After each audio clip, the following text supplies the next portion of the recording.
Opal the Mystic by Andrew Farkas, Chapter 1. Oh, look who it is. A young blonde girl sneered, her icy blue eyes darting toward Opal as she walked into the classroom for their last period. Her mocking voice carried a gleeful cruelty, reveling in the attention of her friends. Imagine being so poor you can't even afford a new backpack every year. Like, just look at that thing. She rolled her eyes with a smugness, turning to the other girls clustered around the front row, each perched at their desk like a court of sycophants. Oh, I know, right? One of them chimed in, her tone dripping with faux sympathy. I feel so bad for her. Pretty sure she's had those same shoes since like 5th grade. Totally, Casey. Like, ew, gross. They probably smell awful. Another girl pinched her nose in an exaggerated display, her voice raised just enough to draw attention, ensuring Opal could hear every word. Oh my god, Opal. Those are vintage, right? Adorable. I love that you just don't care what people think. A few girls laughed, snickering as Opal passed by, quickening her steps. Whoa, where are you going, shorty? The blonde taunted, suddenly stepping in front of Opal, blocking her way. Rhaenyra, always tall and poised, towered over her. Her long, sleek blonde hair framed a face that seemed to radiate smugness. Her clothes screamed rich kid, the latest designer brands, each piece looking fresh off the rack. In contrast, Opal wore frayed jean shorts, an old dingy jacket, and a used crop top that was a bit too small for her frame. I was just going to my seat, Opal mumbled, keeping her head down, her voice barely above a whisper. She didn't dare meet Rhaenyra's prudent gaze. Well, how about you go the long way then? Rhaenyra insisted as she stretched an arm out, gesturing toward the next aisle. I don't want your stink polluting the air here. She fanned her nose as if she'd smelled something foul. Opal's shoulders drooped slightly, and she released a barely audible sigh, but she didn't look up. Sure, she murmured, voice almost swallowed by the cackling around her, and she made her way down the next row. While some students chuckled under their breath, most laughed aloud at the spectacle as Opal took her seat. Only a moment later, Mr. Davis strode into the classroom, his presence enough to bring the chatter to standstill. Sorry, kids, got held up in a meeting, he said with an apologetic smile, setting his bag down at the front desk. He quickly rummaged through a drawer, retrieving a remote, then clicked it on. The ceiling-mounted projector hummed to life, casting a screen of bright light onto the whiteboard at the front. Miss Rhaenyra, could you turn off the lights, please? He asked. Of course, Mr. Davis, she replied, her tone suddenly sugary sweet, all traces of her previous cruelty washed away. At the back of the class, Opal rolled her eyes, fighting the urge to sigh at Rhaenyra's put-on politeness. Thank you, Mr. Davis smiled, unaware of the performance. With the lights now dimmed, he addressed the class. Today we'll be watching a documentary on the meteor event of 2025. Feel free to take notes if you'd like, or just watch and listen. The information should mostly be a recap of what we've covered over the past month, but make sure to pay attention. Most of this will be on the upcoming test. His gaze swept across the room, offering a calm encouragement. Then, with a soft nod and a quick press of the remote, he started the film. A hush fell over the room as the screen filled with scenes of a world before the disastrous event. The narrator's voice, rich and resonant, carried a polished cadence, filling the room with a sense of gravity as he began to recount the events. Ugh, school was such a drag today, Violet groaned, stretching her arms above her head until her shoulders popped. Snowflakes sifted lazily from the overcast sky, dotting her brown hair like powdered sugar while a cold breeze teased caramel strands across her cheeks. You're telling me Rhaenyra just wouldn't leave me alone, Opal whined, exasperation thick in her voice. I'd rather sit through 100 boring documentaries than deal with her for one more second, Harper shrugged, brushing a flake from her sleeve. Honestly, I don't mind it. She cast a quick look at Opal. The school stuff, I mean, not Rhaenyra. She's the worst, a walking headache in heels. Opal raised an eyebrow, lips twitching into a smirk. I know what you meant, dummy. You and Violet have had my back more times than I can count. And we always will, girl, Violet beamed, throwing a casual arm over Opal's petite shoulders and giving her a friendly squeeze. Exactly, Harper said, her voice warming. I just mean I like learning. History, magical beasts, the plant life, casting, it's all so fascinating. Especially the pre-meteor era and Scar's Crusade, that stuff's wild. Her eyes lit up like a lantern, the kind of spark that only came from genuine passion. Well, that makes one of us, Violet muttered with a sideways glance at Opal, who caught it and snorted in agreement. Yeah, I already know, Harper's gonna end up being the most successful out of all of us, Opal said, linking her arms through Harper's as their boots crunched over the fresh layer of snow coating the sidewalk. Stick with me and we'll all be rich, Harper laughed, tossing her double French braids back like some future aristocrat. Then her voice dropped, touched with something dreamy. I'm joining the Mystics and working my way straight to the top. S-rank Captain Harper. Oh hell yeah, Harp. Those Mystic officers make serious bank, Violet grinned, flashing a mischievous look. I can't wait to coast off your success, girl, Harper smirked. Just make sure the place is spotless when I get home, and I want a hot meal waiting on the table every night, preferably not burnt. Violet gasped, hand to her heart. That was like one time, but you know what? Deal. You'll be the career queen, and Opal and I will be your two stay-at-home wives. We'll live off of your paycheck and gossip over tea and cake all day. Wives? Excuse me, when did I marry you two? Opal asked, quirking a brow and slowing her pace. I mean, I'm totally down to mooch off Harper, don't get me wrong, but... But what? Harper cut in with a dramatic wave of her hand. It's just for tax benefits, babe. Purely logistical. We'll each have our own rooms, personal bathrooms, and live together in a giant mansion with huge windows and 3 pools. A flicker of light caught her nose ring, sending a sharp glint across the curve of silver. Oh hell yes, Violet whooped. Sign me up.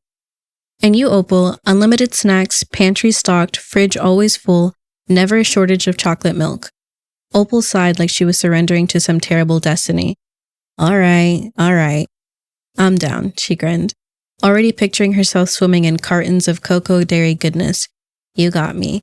Harper's gaze drifted upward. And just think, me and Nyasha side by side, saving the city like true legends. Then, whoa guys, look, Opal suddenly shouted, jabbing a finger toward a patch of bushes dusted with snow. They'd cut through the park on their walk home, the only place within the walled city where nature still dared to breathe freely. What? Wait. Violet narrowed her eyes. I see it, Harper's voice lit up, gleaming with excitement as she unhooked her arm from Opal's and bolted ahead. It's so cute! Wait for us, Violet called, chasing after her with Opal right behind. Harper knelt by a bush, the snow crunching gently beneath her shoes. There, nestled in the shadows, sat a small magical beast. She crouched low, her voice softening. I think it's a baby kitsune. The creature's golden fur shimmered faintly in the light. Its face resembled an origin fox, though more refined. Deep red eyes blinked up at them, curious but cautious. Multiple fluffy tails swayed behind it, each tipped in white, matching the snowy tufts on its paws and ears. Harper's breath caught. Look at those ears. Those tails. It's beautiful. Oh wow, you're right. It's adorable. Violet breathed, stepping carefully up behind Harper. Her eyes sparkled, lips parting in a wide grin. I want to hold it. Me too, Harper whispered, barely shifting her crouched stance as she leaned in an inch closer.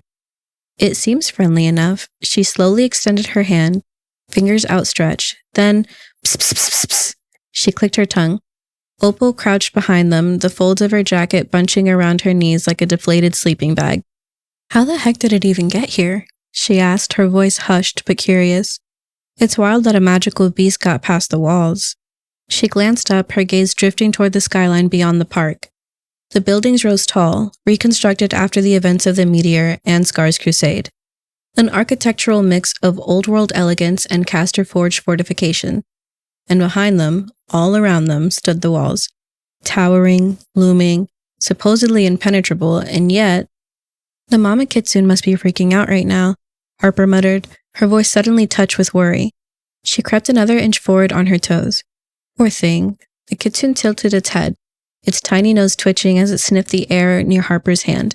It didn't seem scared, just wary, curious. The fur along its back shimmered faintly in the dim light. Yeah, and if the mama does show up, Opal muttered, her head suddenly on a swivel, that might not be so great for us. It's probably an orphan, Violet said. She adjusted the collar of her coat. I don't think a mama would let it wander off like this. You might be right, Vi, Harper said softly. Oh, hey guys, look! Her voice dropped into an excited whisper. The little kitsune had finally nudged its head under Harper's hand, giving her permission. Her fingers moved carefully across its warm fur, stroking between its snow-tipped ears. Harper made a noise somewhere between a gasp and a squeal. Oh my god, it's so cute! Her forehead creased as her expression twisted into something dramatic and motherly. Me next. Violet scooted closer, hand out like she was offering the beast a truce. The kitsune fidgeted, its ears flicking, but it didn't back away. Violet placed her palm gently on its back, stroking its silken fur like it might vanish if she pressed too hard. I want one, she murmured under her breath, awestruck. I need one. Come on, Opal, Harper coaxed, flashing a bright, toothy grin. You have to pet it. All right, Opal muttered, biting her bottom lip as she hesitantly reached out. The kitsune gave her hand a quick sniff. And then without warning, it let out a delighted purr and launched itself into her chest. Ah, hey, whoa! Opal yelped as she toppled backward into the snow with a soft whomp, arms flailing. The kitsune climbed right on top of her, its silky fur squishing against her cheeks as it nuzzled her face. The purring vibrated through her ribs like a tiny motor. Oh my god, it loves you, Harper said, turning back just in time to see Opal buried in golden fur and flailing arms. No kidding, dude, what the heck? Violet laughed, doubling back as well. You got snacks hidden in your pockets or something? Okay, all right, Opal chortled, breathless, as the kitsune licked her chin and practically climbed her torso. She sat up slowly, cradling the creature in her arms. It kept purring, content and smug as it nestled into her chest. Wait, Opal, don't move, Harper said quickly, whipping her Zenfone out of her pocket. This is perfect, gonna be so cute. Opal adjusted the kitsune, positioning it like an oversized baby while mustering a half-shy, closed-lip smile. Okay, yeah, I'm ready. Harper snapped a few quick shots, each with the kitsune looking increasingly photogenic, as if it knew. Perfect, Harper beamed. Okay, my turn now. She passed her phone to Violet and stepped over with arms already outstretched like she was going in for a hug with an old friend. Then I'm next, Violet muttered, fiddling with the camera. I barely got to pet the little guy. This is favoritism. Opal gave the kitsune another affectionate pat, but her gaze shifted over Harper's shoulder, drawn by movement at the edge of the park trail. Her smile faded. Harp, Vi, she said quietly, her voice dropping an octave as her eyes locked on the group approaching. Harper and Violet both turned slowly. Violet's face twisted with instant recognition, her posture stiffening as she took an instinctive step in front of Opal, shielding her without a second thought. Harper groaned under her breath and pinched the bridge of her nose. Of course it's them. Can't have a single nice thing, huh? Violet muttered like it was some ancient proverb. Why is it always her? Harper added, dragging a hand down her face. Rhaenyra. Opal whispered the name like it tasted bitter, like a word, or rather a curse that she'd rather not speak aloud. Well, what do we have here? Rhaenyra's voice dripped with disdain as she stepped into view, her smirk as polished as the gold trim on her jacket. The jacket, designer of course, was a blinding white trimmed in gold, somehow managing to insult everyone around her simply by existing, paired with a matching knit beanie, oversized cat-eye sunglasses with golden frames, and a purse that looked like it cost more than Opal's entire apartment. She strutted like she'd just stepped off a runway and carried that aura like royalty. Arrogant, untouchable, and absolutely exhausting. She tilted her glasses down just enough to reveal her eyes, cold, icy blue, and scanning Violet and Harper with the disinterest of someone browsing cheap knockoffs. Do you even try to dress like real people? Rhaenyra scoffed, her scornful gaze cutting with contempt. Or is this some tragic new trend you're pioneering? Behind her, her two ever-present shadows snickered, their breath turning into wisps in the cold air like smug little ghosts. Just leave us alone, Rhaenyra, Harper pleaded, voice tight with a kind of tired resolve. Like this wasn't the first, or fifth, or 10th time they've had to deal with her. Yeah, Violet added, her tone a bit more blunt. Don't you have some fancy pants friends at a gala to annoy or a diamond-studded toilet to shit in? Go hop in your fancy car with your fancy driver and go back to your fancy-ass house. Rhaenyra's jaw ticked slightly, but she remained mostly unbothered. Her eyes slid past them, narrowing at something behind Violet. Wait, she leaned forward a fraction. Is that a... It's none of your business. Violet immediately stepped sideways, blocking her line of sight like a wall of fire and attitude. Go away, dude. That's a magical beast, Rhaenyra blurted, voice rising with shrill excitement.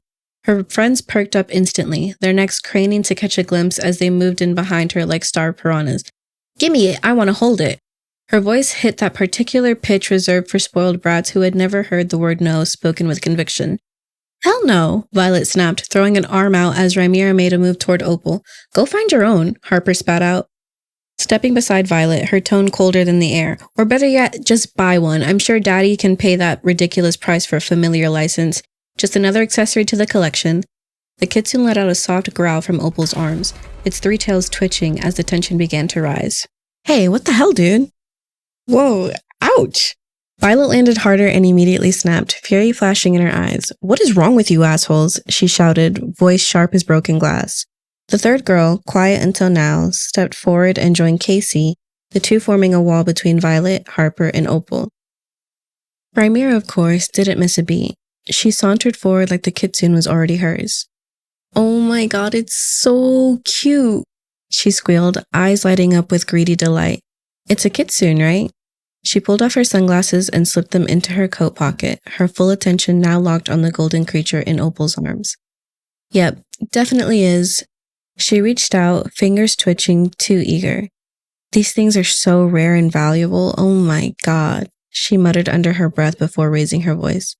Let me hold it, Opal. Opal froze. Her breath caught as she looked past Rhaenyra, saw Harper and Violet struggling in the snow, being blocked by the girls like bouncers at a club. Her arms tightened instinctively around the kitsune. It had stopped purring. Stop, Rhaenyra, Opal said, barely above a whisper. Just stop for a second, I think it's upset. She took half a step back, her boots crunching in the snow. Rhaenyra's expression twisted as she moved closer. Don't be ridiculous. Her voice dropped, its sweetness and sharpened into something snappish. Just hand it over, I'll give it right back. Quit being so selfish and share for once. The kitsune let out a low sound, its tails flicking like warning flag. Brrr. I don't think, Opal started out, but Rhaenyra's hand reached out before she could stop her, and then... Ah! Rhaenyra shrieked, stumbling back. Her hand bloomed red, blood gushing from a fresh bite on her palm. It bit me! It bit me! She screamed again, the pitch of her voice echoing through the park. She collapsed to her knees, cradling her hand, tears already spilling down her cheeks. Her friends bolted to her side. At the same time, Harper and Violet rushed to Opal as the kitsune leapt free from her arms, landing lightly in the snow. Its ears were pinned back, teeth bared and bloodied, snarling at Rhaenyra with a savage fury. Are you okay? Harper asked, grabbing Opal's shoulders while Violet scanned her up and down for injuries. I'm fine, Opal stammered. But Rhaenyra... The kitsune's growls grew louder, more frenzied, snow flicking from its paws as it barked in defiance. The crimson on its teeth dripped onto the pristine white beneath it, and then... Hey, what's going on here? Two mystic officers were already jogging toward them, cloaks flaring behind them in the cold wind. Our friend was attacked by that thing. Casey pointed straight at the kitsune. You have to do something. First priority is containment, one of the officers barked. Neutralize the beast. No, wait, don't, Harper shouted, stepping forward. She provoked it, it's her fault, Violet added, rising to her feet and charging the caster. One officer reached out and grabbed Violet mid-run. Hey, stand down. The other officer already had his cast primed. Rainbow-hued sparks erupted from his palms, forming jagged spears of stone within swirling bands of chromatic light. Girls, move, the caster commanded. Come on, Rye, Casey muttered, hauling Rhaenyra to her feet and dragging her back with the other girl. The kitsune turned, now snarling at the officers. It let out a volley of hard, defensive barks, its three tails lashing. Do you hear that? Opal whispered, barely audible. Hear what? Harper asked, glancing to her with confusion, but before she could say more... Clear! The officers restraining Violet called out. Roger that. Whoosh! The spear-like stone screamed through the air and struck. Chip! A final pained yelp tore from its throat, then silence. The kitsune's body crumpled where it stood.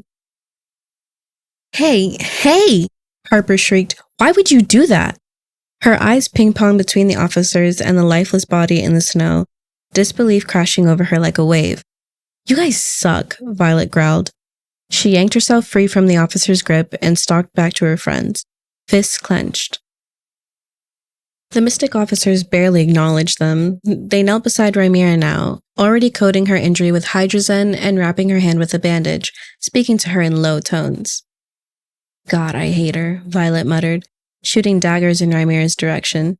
She's legit the worst, Harper echoed, her voice low with fury. Opal didn't say a word. She just stared at the red-stained snow, her expression stale, uncertain. Then, after a moment, and without a word, she turned and began to walk away towards home. Harper and Violet followed in silence. No one looked back.